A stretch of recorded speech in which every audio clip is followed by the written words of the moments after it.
دیا جائے۔ قارون کے لفظ سے ہمیں اندازہ ہو گیا کہ یہ ایک جو ہے تلمیحی شعر ہے۔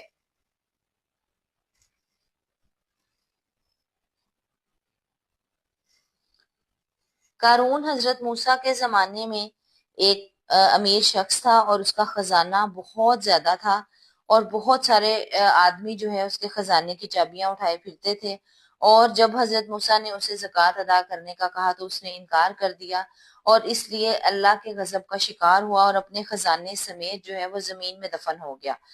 اور گل کہتے ہیں پھول کو، اور زربکف کا مطلب ہوتا ہے پھول کے اندر جو زر دانے ہوتے ہیں جو یلو کلر کے ہوتے ہیں ان کو زربکف کہا جاتا ہے۔ تو شاعر یہ کہہ رہا ہے کہ جو بھی پھول زمین سے اگتا ہے اس کے اندر زربکف ہوتا ہے، جس کو پولن گرین بھی کہتے ہیں، تو وہ زربکف جو ہے وہ یقیناً یلو کلر کا ہے۔ تو قارون کا خزانہ سونا وغیرہ بھی گولڈن اور یلو کلر کا تھا، تو وہ کہہ رہا ہے کہ قارون کا جو خزانہ ہے وہ پھولوں میں زربکف کی صورت میں نمایاں ہوتا ہے۔